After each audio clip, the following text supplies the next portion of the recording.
Hello, everybody. This is Tananarive Due. This is T'Challa. And this is the mystery reviewer. We have a I know that I will not reveal my identity because there may be repercussions. Yes, he's keeping his identity secret. So, listen, people, I've been feeling your pain. I've been hearing your anguish. I've been reading your tweets, your posts. I've seen your sad faces, your sad emojis, and if I could wear a funeral hat, if I had one, I would be wearing it because, wow, it was like the Sophie's Choice of Marvel movies, basically. And so it was sad. I think as the credits were running, everyone in the theater was just sort of in a stunned silence. And yeah, there's a lot. My sister Lydia doesn't like to see movies where she thinks characters are going to die unless she knows the circumstances of the death. She likes to prepare herself emotionally. So she was quizzing me, who dies? Who dies? So I only gave up 3 names. I gave up Loki. She's like, I don't care. I gave up Vision. She's like, and and then I said Zamora. Is that her name, Zamora? Gamora. Sorry, Gamora. And then that was kind of sad. But I left it at that. I just left it at that. And then she got on the phone with me all irritated because apparently a friend of hers has been doing some internet research and maybe a few more people died, whatever. I was just dealing with the deaths. Perhaps 1 or 2. Yeah. First of all, I am the ghost of T'Challa, which says something, doesn't it?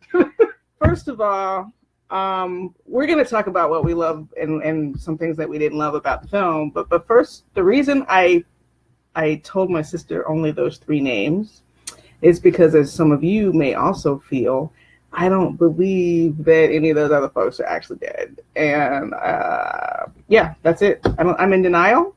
Or I know there's a time stone involved. So either way, I don't believe all those people are dead. We will talk about those things. And unmask yourself to Steve.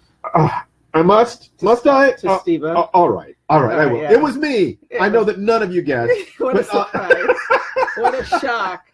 So anyway, in all seriousness, I've seen a lot of people really struggling to deal with I actually see people, in deep grief and so forth. Yeah. But let's just kind of talk our way through it. Yeah. Because I dialed my expectations down so that I could have a good time. And there are ways in which that was a really good strategy, and there are other ways in which I should have dialed them down even further. Right. But I guess my overall sense is, if the movie cost $400 million, which I've heard $300 million, I've heard $400 million. Really? Yeah, I've heard lots of different things.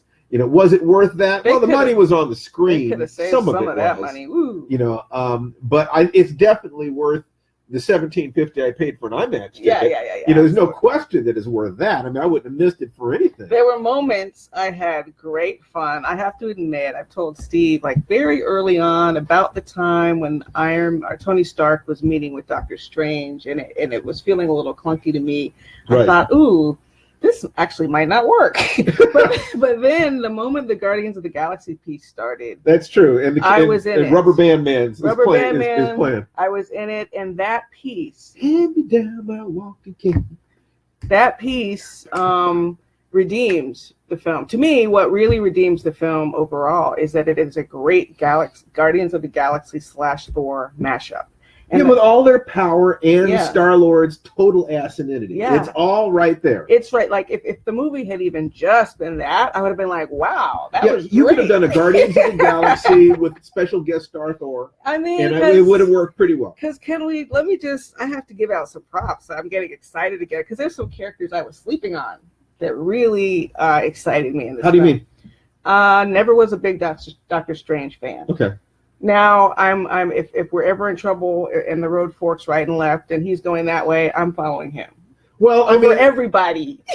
Once again, this is spoiler city. So you've been warned. So we're simply going to talk about the movie. Right. What you have is a situation where, there are classic World War II movies that had 20 stars and you have big names so that you don't have to spend a lot of time on their backstory. And that is true, because or you're any talking time about, in some cases. well, right? I mean, you're talking about movies like the Battle of Britain, and A Bridge Too Far and stuff like this, where it's critical to show a wide spectrum of what's going on. So you have Germans, and you have English, the British, and you have the Americans. So you have recognizable names taking part in these battles, and they're huge, Right. sprawling movies, and some of them work very, very well. Right. So I had Some of them do. I had no automatic objection to that. The idea of this is the greatest threat that the universe has ever faced. We're going to tell a sprawling story. I get that. You want people from different planets and with many different powers all teaming up. Speaking of planets, I wasn't realizing so much of it would take place in space. Mm-hmm. I like space in my movies, so that was a real treat. That it was fantasy in space. It wasn't science fiction by any stretch, but yeah, it's like space opera.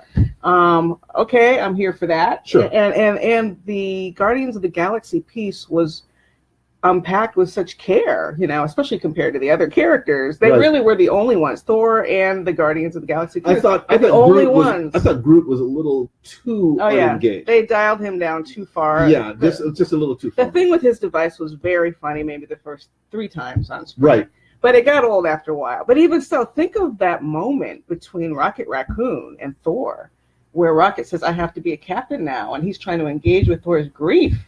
Yes. And compare that to the whole rest of the movie. Actually, I hadn't picked up on what it was you were saying there. I think that's a good thing. Yeah, that does work. And Rocket, and a number of people have said that the Rocket Raccoon Thor, that they would love to see a buddy movie, just the two of them.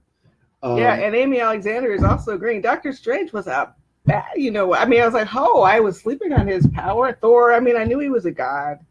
I had not been a big fan of the Thor franchise, just that whole Thor look wasn't my thing, but I did catch up, and I liked Thor Ragnarok a lot.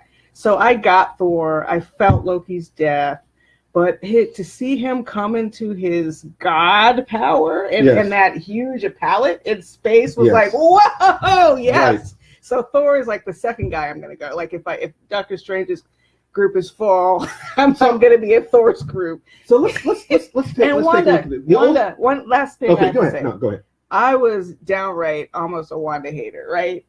Actually legit a Wanda hater, because like her bits with Vision and Civil War were like the ones that I liked the least. But now I get it, because it pays off the love story better in this one if you've seen Civil War, obviously. But her power, she couldn't control it. I really felt like she was sort of a menace and maybe he needed to be locked up. I said it even the last time I saw it, which was just a few days ago. You locked me in my room. But, whoa, Wanda, hats off, girl. She brought it. She was really, really strong in this film, and I have a newfound respect for her as just a superhero. No, I thought that she worked just fine. I'll go with her. If I start kind of at the beginning of the movie, and when things started cooking, you established Thanos as being a total badass. He's totally dominated Thor. Loki can't trick him. The Hulk attacks him, and Thanos just beats his ass. Boom! Just really. Now, that leads me to the first thing about the movie that I felt was wrong, where they didn't get the characters right. Uh-oh. Hulk refused to come out and fight. Hulk. That is absolutely the antithesis of the Hulk's personality. The Hulk's personality is the angrier Hulk gets, the stronger Hulk gets. Now, anger feeds into fear. That's what the Hulk does. That the Hulk would have been, fight and fight and fight and fight, and somebody would have to have pulled him back. Right. He's a pure pit bull. Right.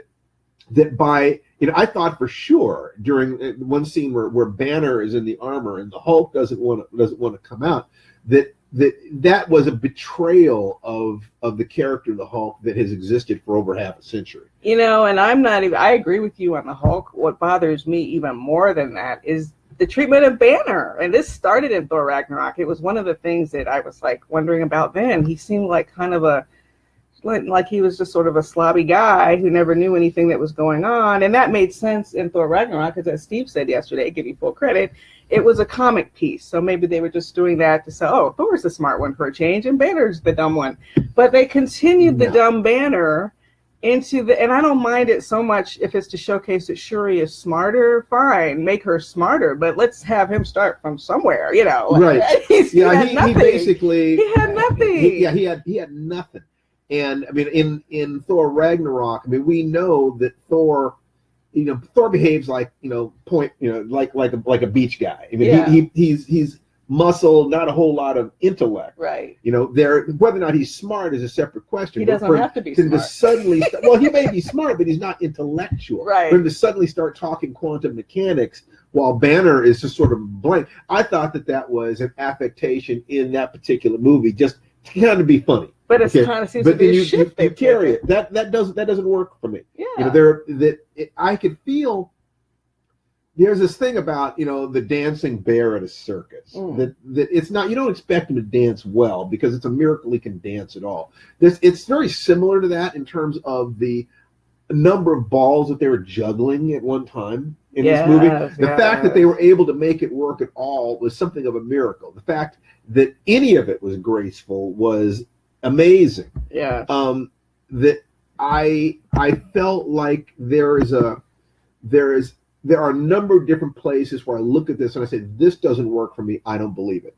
And we're not going to get to Wakanda yet. No, we're going to later, though. But we will. We will. And then we'll take a look at what it is that they did with this movie. So I thought that Stark's arc was good, was solid. Decent. He has his connection a bit light, to Pepper. but at least he and Pepper are talking about getting married, having a kid. Right. That arcs to the fatherly hug with Peter Parker. Yeah. So he's a fully realized character. Yeah, light, Parker had still. connection to Stark, and he also had his connection with his friend. I forget what very briefly. And, very, very brief. His was even lighter than Stark's, though, in terms of his definitely. Arc. And then you have Natasha, who's basically just a stick figure. Yeah, she didn't do anything. In essence, she did some things, but she had no inwardness in the sense that they have the reunion scene with her. Or where was the reunion scene with her and Bruce? Yeah, they said awkward. I forget who said awkward, but was it really awkward? Because it didn't happen. There was no moment. That was their opportunity to create some they should have had a moment, because the action scenes only make a difference to the degree that you care about the people. Right. If you don't care about the people, you don't care about the action. It's just special effects. Right. It's just stunt work. And so there was a lot of that. Captain America, somebody made the comment, Captain America felt a little underserved too. Oh my gosh. Join the club. He had a connection to Bucky. He cares about Bucky, of course. And they addressed it with, and we'll get into this in the Wakanda piece, but let me separate the reunion between Sam and Bucky. It was light. That's not even my main thing as a Marvel fan, but I know for a lot of people it is, and I would not feel satisfied by that as a hardcore Captain America fan. It wasn't enough. It wasn't enough at all. Bucky, came back in time to fight. We didn't really see much, and his best purpose was to be a Rocket Raccoon joke.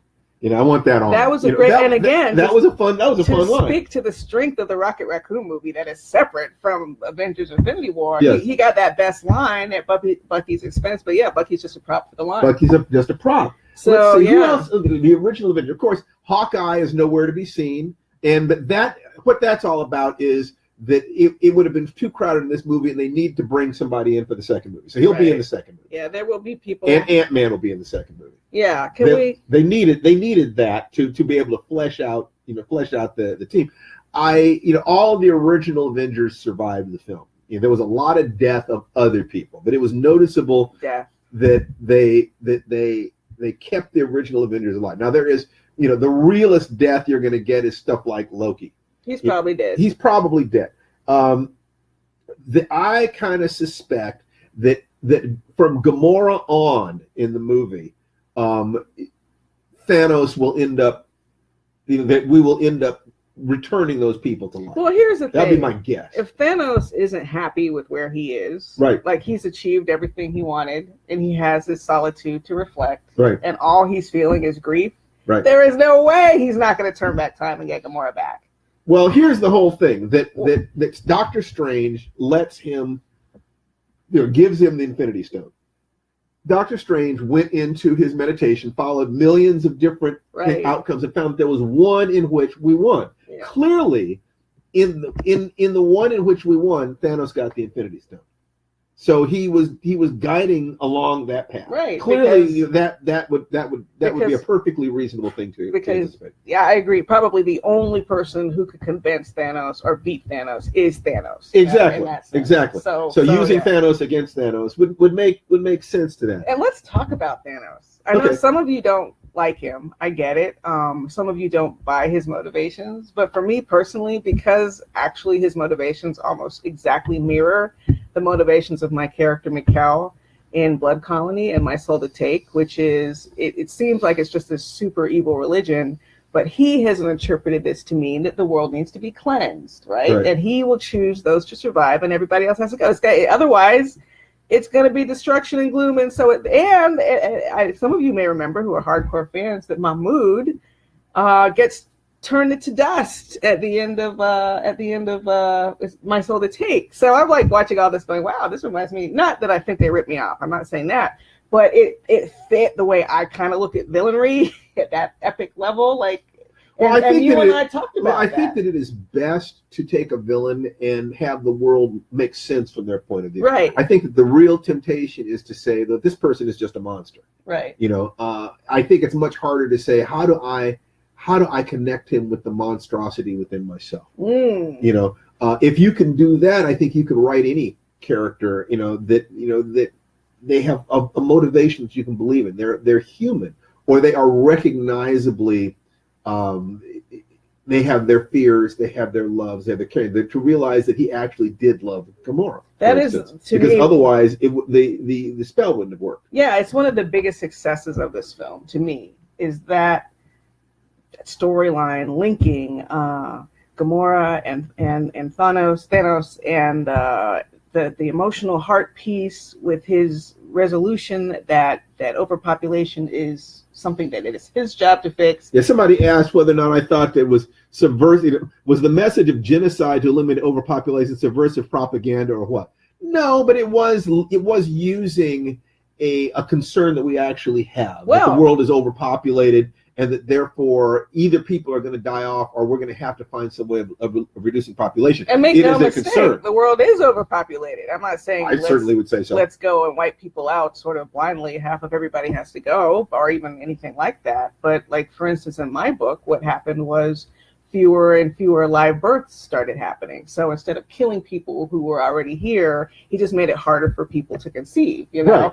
And that's one way of accomplishing it over the long term. There's got to be some, but we're going to have to do something, or nature is going to take care of itself. Right. Now, I'm not saying we need to do that either, but we do as a planet, and not any one group being, more valuable than the other group. But as a planet, yes, overpopulation is a huge problem, and we all know this watching the film. So it makes sense. It makes sense to hook your villain, to hook everybody's motivation into something where the audience kind of say, well, I can kind of see that. I think that when you do that, you make the character much more dangerous. Especially when he was able to show compassion for the child Gamora, to see that origin story. It's so funny. We watch so many Marvel movies in advance of Infinity War to prep. And Steve said, "Do you want to watch Guardians of the Galaxy again?" I'm like, nah. That's the one that you want to watch. I mean, all of it is right there. I'm like, oh, what am I doing? But anyway, that I had forgotten, unfortunately, some of that backstory. But that was one of the pieces they were able, I think, to bring out well for people who might not have seen the original. There are that many pieces, but this is one you can get, that this tyrant took pity on a child, took that child because of her spunk. We all get that. Took that child under his wing and raised and loved her, even though she loathed him. That is beautiful. That's Shakespeare. Okay, that's beautiful, right? It is nice. I do like that. Yeah, it is complex. Thanos contains a sort of contradictions that suggest an actual living being. Right. Because we actually do have those complications. Right. We contain multitudes. Yes. So his I believed him, I guess. I mean, in the event sequence in the movie, I buy the event sequence in general. I don't believe the Hulk's behavior. I've seen the Hulk get whipped before, and he just gets angry, and wants to come back. And in the comic books, basically what happens is that that Thanos will beat the Hulk until the Hulk gets angry enough that he's stronger than Thanos.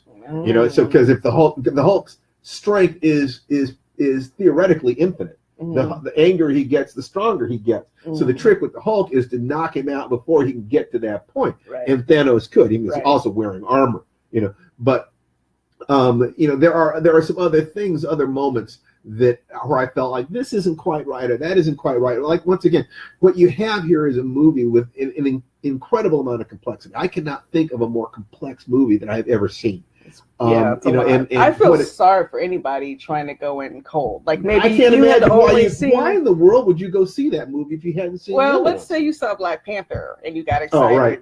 Well, yeah, we could talk. We're going to talk about that. This wouldn't be a good follow-up for someone. Let's kind of, you know, because we're doing, you know, Afrofuturism live. Yeah. I think that I would like to talk about a very specific issue with Infinity War. I hated the comic books. The comic books killed off, for all practical purposes, all the black characters before the story even began. You just saw this screen where all the heroes on Earth have been killed, and all the black, you know, Black Panther and Falcon and Storm and Luke Cage, and they're all up there. These guys, they killed off every single black character in the Marvel universe that I had any identification with. There was one that showed up in a panel or two that I'd never heard of. You know, but basically, for all practical purposes, it was genocide. And so it's time for our Wakanda Council meeting portion of the broadcast. Absolutely. Again, I think this is the Wakanda Council. So now I'm wearing my hat as a Wakanda Council member to discuss this very issue. Okay, so here's the thing that the first time we see Black Panther, he's taking something to Bucky.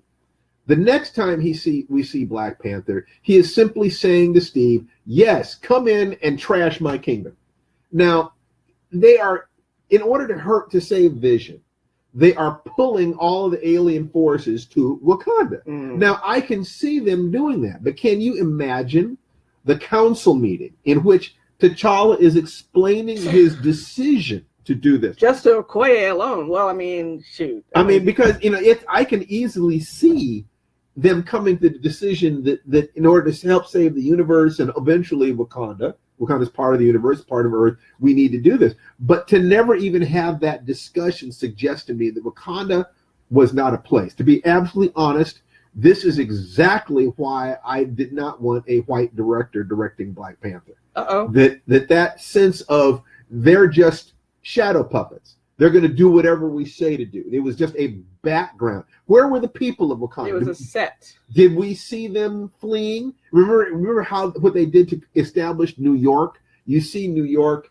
you know, and just sort of, you know, people walking around in New York and, you know, running around in the park, and somebody has a hot dog stand and so forth and so on. It is a real place. It's a real location.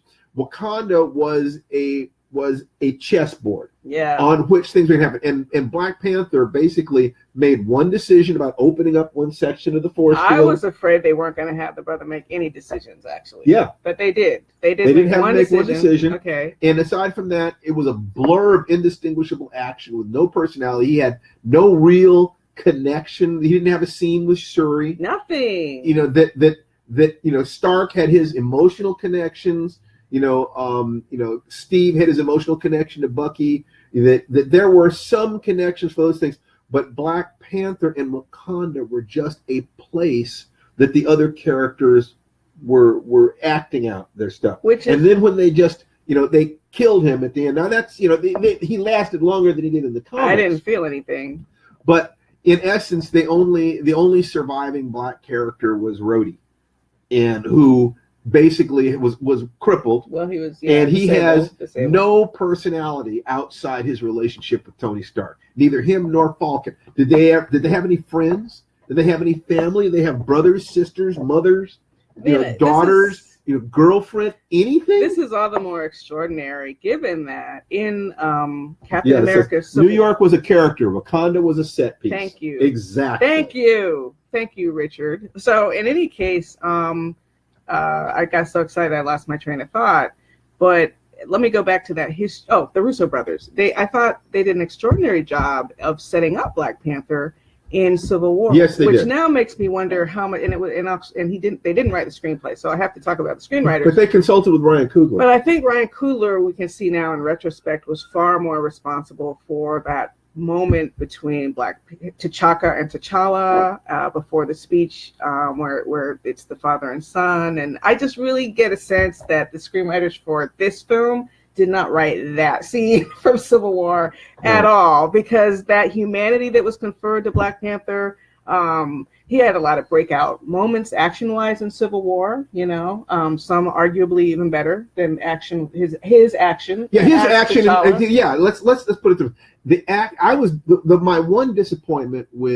My biggest disappointment with Black Panther, and I loved Black Panther. It's an A+. It's a singularity. Is that the action was not as good as I'd hoped it would be. That you take a look at Creed, and it's very clear that Ryan Coogler has the ability to do action that is sublime. They did that continuous shot boxing match in Creed that made me think, oh my God, we're going to see something like we've never seen before. Specifically, you talked about T'Challa, and I think more people understand what you mean. When he's not in the suit, he had more dynamism in Civil War than when he was not in the suit or in the suit in Black Panther. Well, yes, I mean, they basically in the casino scene, he was not fighting like a super soldier. We've seen what Bucky and Captain America do to a room full of people. That was not that. I had one person make a comment. Bart Kemper made the comment that it was possible that he was holding his powers back a little bit so that people would not know that he was superhuman. Yeah, I could see that. That is the one excuse I've heard that I'm willing to accept. And I think perhaps to open it up to the women and make them more a part of it is probably what happened. And I don't know what happened, but we'll see some of that missing footage hopefully in the Blu-ray, or the DVD. Let me not get off my point though. Let's go back to the treatment of Wakanda. I wanted to make the point that they did a better job in Civil War, even though I think that was more Ryan Coogler. But in a lot of ways, this was probably more faithful to the original comic in the treatment of its Black characters. Not just, I'm sorry to break it down this way, but not just when they get to Wakanda. When Wakanda, we just saw 5 minutes ago, as this rich, vibrant place with intricate relationships and like someone pointed out on my page, all that stripped away. But and now everything that you loved about Wakanda will be stripped away. So unlike with the Black Panther film, where the trailer was really just the tip of the iceberg, all of the best moments from Wakanda were in the trailer. Yes. How disappointing is that? It's perhaps like to realize Starbucks? That's all they had. We thought, oh, this is just the beginning. No, that wasn't just the beginning. That was everything. But out the gate, I had to kind of wince and breathe and let myself down when Idris Elba got killed off immediately. Oh, and sacrificially. So they start the movie with Idris Elba dying because he is rescuing Bruce Banner. Now, anybody out there knows I hate that crap. Sacrificial Negro. I hate and that. Also to provide the emotional motivation for Thor. He will be avenged. Okay, it works story-wise, but it's tired and played out. And if Loki hadn't died so soon after that, I might have been stewing about it a little bit longer. But I was like, okay, well, Loki died too, so I'm going to let that go. I never thought I'd see a movie where I was happy to see Spider-Man die. Because, well, if you're going to kill Spidey, then I guess okay. But, not only that, but that does bring up another set of problems. We want to go to that set of problems yet? What's that other set of problems? Well, the set of problems is that when you kill Black Panther and Spidey, it becomes entirely too obvious that these deaths are not permanent. That's why I didn't mention that. You can't even fantasize that they're going to keep Spidey dead because the Marvel comic, Sony owns Spider-Man. They can't kill him off. So, right, it was too much like... I think I was most moved by Spider-Man because at least I was saying, oh no, Tony thinks he's dying and Spider-Man thinks he's dying, And he's dying there. But did you notice that, like Black Panther, you didn't even really see him fall apart. They didn't give him a moment. Nobody cared. There's no emotion. There's no inward. Peter Parker dies in Stark's arms. Right. And you feel that. Right. It's not just special effects. It's this boy who adores Tony Stark and wants to grow up to be an Avenger and like this. He has given his life for Earth. There is it is sad, even as I'm saying in the back of my mind, well, obviously he's coming back. Yeah, of course. There's no way that this is not going to happen. That this movie is in essence Thanos' movie because it ends in that arc. But if you look at it as Thanos' movie, then it's not a particularly good movie because of the fact that there aren't the kinds of downturns. There aren't the kinds of, oh my God, he's almost losing now. Well, there was almost the time they got the glove off, right? Star-Lord. But they didn't get it off, and then so close. And then Thanos just hammers them. Right. There's no he's too powerful to look at the movie as his film. I felt like that part was redeemed because you're right. He is so powerful that the only one who can hurt him is himself. Right. And that scene where he wanted to get the Soul Stone and he had to throw his daughter over, that was a huge setback because his own personality would not enable him to make a different choice, which made it so tragic, right? It's a tragic, even she didn't understand that he loved her. We in the audience understood he loved her. Well, look, if you were really doing this from Thanos' point of view, he throws his daughter off and his troops begin to rebel. It's like, oh, he is too cruel. He'd sacrifice any of us. And that's when Thanos stands up and gives his St. Crispin's Day speech. Oh, right. And rallies the troops. And all of a sudden, all the demons are saying, yes, we will follow Thanos. Okay. But you know what? All right. So even though I agree that part of it succeeds better than most of it, the Thanos movie that is a mashup between Guardians of the Galaxy and Thor is the strongest piece. We agree on that, but we disagree on whether Thor carried it enough. A little bit, just a little bit, because I ultimately don't think I would see this more than one more time, and I have seen Black Panther 4 times, and I can't wait to see it again. As a palate cleanser, I need to actually go back to Wakanda and see Wakanda as the Wakanda I knew, not as this sort of set piece or setting in this larger film. I mean, I think we can agree, though, that in a movie where characterization overall was pretty light, with a few exceptions, they obviously, I think, made a deliberate decision. Well, we can't go deep with everyone, so we're going to go deep with these people, for all these structural reasons, and everybody else is kind of a light coating. But even within that, Wakanda, T'Challa really got a super light coating. Well, not only that, but Shuri. Did you notice that? Okay, they brought Vision to Wakanda, so that Shuri could take out the Infinity Stone. Right. Okay. Wanda did not want to take out the Infinity Stone because it would kill Vision. Right. Right. So Shuri tries to take out the Infinity Stone and can't do it. Right. Okay. So in essence, there was no reason for them to come into Wakanda. That there was no dramatic purpose for them to come to Wakanda. Nothing happened. That Shuri wasn't smart enough to do that. They were not able to stop this from happening. Just because I'm like the free clinic doesn't mean you need to bring your war to my doorstep. Exactly. Right. So there are ways in which Wakanda was nothing other than an opportunity to kill people, and partially destroy this kingdom and kill Black Panther with not even a purpose to the story. It's like a clap other back than for the let's original. have some action. It almost feels like a clapback for Black Panther. Almost. I mean, it is basically what you have going on there is what I was afraid Black Panther was going to be. That just because of blind spots. They would just not... it's like people say, well, they had to reduce the number of characters. They had to do this, they had to do that. And this is exactly why I say representation behind the camera matters. Because if the Russo brothers had been black, or the executives have been black, or one of the writers had been black, they would have found a way to do that differently because it mattered to them. Whereas the Russo brothers and most of the audience, they knew were going to say, well, it had to be that way. Right. No, it didn't have to be that way. It was chosen to be that way. They wrote it to be that way. It's fiction, folks. So you get to make it up the way you want it to be to a huge degree. And They saved it in the sense of, okay, we're going to kill lots of different people, except that killing all those people meant that there was no way I can't force myself to pretend that this is not going to be undone. Of course. I almost envision, like in the next film, and I haven't read the comic, I know nothing, that there would almost be like 2 sets of superheroes in alternate universes, But I don't know. I have no idea where it's going or how they're going to fix it. I just know they better fix it in terms of T'Challa. And yes, someone made a point that we might be able to see Shuri as Black Panther. Well, no, look, I don't mind. Frankly, I certainly wouldn't want her to remain Black Panther. And we haven't seen anything from her to make me think that that her genius would be better served in the Black Panther suit than it would doing something else. I mean, I think that something else that fits her, in a better way. The Black Panther suit is a very specific thing.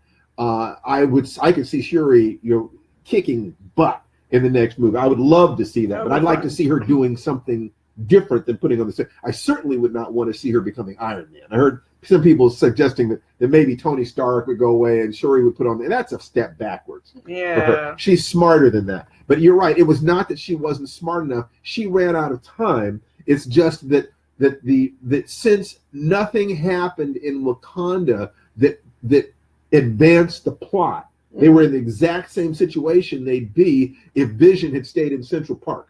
Mm-hmm.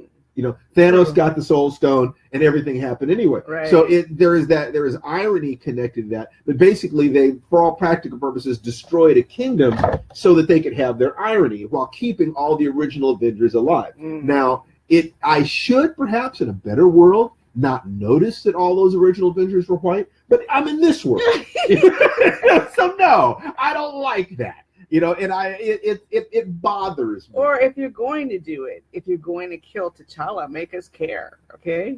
Give him a little more character, have something that matters. So it's more than just, sort of like a what? It's like you feel something for it. Now, maybe we couldn't feel anything because, like I said earlier, at the point where I saw Peter Parker flaking away, I'm like, well, this isn't real. Right. And so I didn't feel any degree. I didn't even feel the real annoyance about T'Challa because I didn't feel real grief. It's not annoyance. It's more a feeling that they missed an opportunity here. They missed an opportunity to have, I don't know what they're going to do in the second film, but I think that they are really in trouble. That the Marvel Cinematic Universe is in trouble if nobody dies permanently in that movie, because they have too many characters. I think Loki is dead. They have creative constipation. If you're doing comic books, Marvel is putting out 20 comic books a month. Mm. It's a say. When you're doing that many comic books, you need to hold on to as many characters as possible because you'll just get drained trying to come up with good characters. But in the Marvel Cinematic Universe, they're doing no more than 4 movies a year, and that means that there are tons of characters they have that they're never going to have the chance to express because they're still trying to serve the old characters. Right. If you kill off a couple characters now, and you could always bring them back some years later, or you could reboot them, but now we care. Now we have a sense of there is real danger. Something could happen. This person I care about, this could happen. It's not that a child can have that. Every week Batman gets into trouble. Oh my God, something can happen to Batman. But the adults are sitting and looking at each other saying, "You really are thinking that they're in danger? Really? But have you noticed how long the fuse is on that bomb? Come on. So they have a chance. And like I said, it's enjoyable. I would give it a B. B minus maybe. With the Marvel movies being just a miracle of filmmaking. This is one of those movies where it serves the fans, and it's going to have a gigantic first weekend, and I think it's going to drop off faster than most of their movies because it's going to play to the hardcore fans. Because it doesn't have that quality where you want to see it, or at least for me, multiple times. I'll see it again with my stepdaughter, Nikki, when she's back in town. And there are parts I'll enjoy even more the second time, the space and Thor and what. But I wouldn't see it the way I want to see Black Panther over and over. Like we Kimberly Lloyd says, I suspect it will only bring back the characters killed by the snap of death. I agree with you. I think that is the way to go. That would be the most satisfying thing. I feel that's bad in terms of Gamora. She might be gone, and maybe Nebula will take her. What's the point of all that power if you can't get your own child back? I don't. Yeah, think so. Well, I guess what the problem is story-wise, you then have created a universe in which there are no consequences. Yeah, well, and I think that's a universe that only appeals to children. Yeah. That we have. When they created the Marvel Cinematic Universe by giving us Tony Stark, basically, what we saw was Robert Downey Jr. taking his personal demons and putting them on the screen for us. And we could feel that there was something going on here, that we believed in Tony Stark. There was all this, fantastic comic book stuff, but underneath it was a recognizable human story, that we have all sinned, we have all screwed up, we have all taken the gifts we've been given and abused them, and a chance for redemption for Tony Stark, for Robert Downey Jr., for the concept of the comic book movie, where you could have something where you could sit there and the kids are watching one thing while the adults are watching something else. And I think that they have done a phenomenal juggling act for a decade doing this. And if they slipped a little bit this time, that doesn't mean that they can't fix it. And also doesn't mean that even if they don't fix it, they won't go on. They're going to need to make smaller movies. Yeah, I liked it more than I didn't like it. Yeah. It was a spectacle. The action was great. I loved watching some of those characters open up into their powers. I guess it's like the kid in me more liked it probably more than the adult. But yeah, not super rewatchable.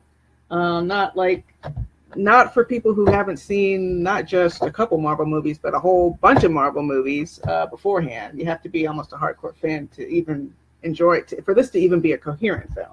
Yeah, and I think that's the thing. If you're going to have that many characters in there, then I think that you need to ground it in some kind of reality. If you don't have time for deep characterization, or any characterization really, and you also don't have any consequences, I think that they will have made the most ephemeral and forgettable Marvel movie. That it will make the hardcore fans happy, and the geeks are geeking out. There's no question about that. Yeah. But there are not enough geeks geeking out to make the kind of box office that they're going to want. No. If they're disappointed by the box office in this at all, and if they feel like it's squeaked its way to a profit, rather than just blowing everything away. Right. And it's got to make almost $1 billion to squeak its way to a profit. Right. I think it'll make that. But I would not mind it if they got spanked a little bit, if they realize that, okay, we're not all powerful, we can't do just anything. Let's go back to the things that made us work the best. Right. And then there's no limit to what they can do. Kill off some characters, bring in new characters. They got all these characters that they need to do. They do not need Iron Man 6. They just don't. Right. Good point. Terry is mentioning on my stream, what about the return and immediate demise of Nick Fury? Absolutely. Yeah, that was another one. It's like, really? Well, see, it's better than happened in the original comic book. They killed him off before the story even began in the original comic book. So it's better here, but it still has that sense of we are going to use images of not us in order to ennoble and enrich us. That happens when you don't have diversity behind the camera. This is exactly why we've been doing the Afrofuturism thing, why we push this as hard as we have, because it's important. Yes. Somebody says things will really get complicated when the X-Men and the Fantastic Four come into the MCU. It's going to be interesting to see what happens with that. I think that the Fantastic Four, yes. I think that they want Wolverine. I don't think Kevin Feige really wants to mess around with the X-Men as a team. I don't think so, and I don't care either way. Because I'm not fond of the X-Men because they've killed off all the black men that they ever had in all 10 X-Men movies, so they can screw themselves. How do you really feel, honey? That's exactly how I feel. There is a point beyond which I will sit back and root for the bad guys. Right. So, but I think that they, that the Fantastic Four, they would. Wolverine, I think, is near and dear to their hearts. I know that they wish they could have used Wolverine in Infinity War. Oh, we need it. So but it's going to get complicated. That what is the most you could do? What is the absolute? You might be able to bring out one every other month. You might be able to, but the fatigue would set in pretty badly. That's a lot. That's an awful lot. I think that you might be able to get away with one every other month, but beyond that, and that's 6 movies a year, as opposed to, like I said, 20 comic books a month. You need to kill people off. You just don't, because otherwise the fan service is going to have you having everybody dropping on everybody's comic books. You don't get to have any depth at anything, and the fans will be happy for that. But the days of $1 billion movies will be over. you'll be topping out at 600 million or something like that. You'll be getting Justice League numbers. Yeah, I think that maybe the limit to do this elegantly is the number of characters you had in Civil War, because that movie is so rewatchable. A lot of different characters. A lot of those characters get their separate moments. They get their arcs, their growth. So there's much in there. All of Asgard. I believe Asgard is gone. I don't see any way to get Asgard back until they reboot at some point. Supposedly half the Asgardians are still alive. I don't know how. Maybe there was another ship. Yeah, maybe there was another ship. We didn't see that. So I didn't get the reference at the very end, the emblem on the Captain phone. Marvel. Captain Marvel. For those of you who are wondering, what do you know about Captain Marvel? Do you know anything? I don't know very much about Captain Marvel. I do know that people are very excited about it. That was it's a woman, right? Yes, it's a female character. And she came in pretty much after my time reading a lot of comic books. Okay. But I do know that she and Adam Warlock both are considered to be key. Were considered to be key in dealing with Thanos. How exactly? Okay. I don't know. But I do know that people were seriously geeking out over that. They need a Thanos buster. They definitely need a Thanos buster.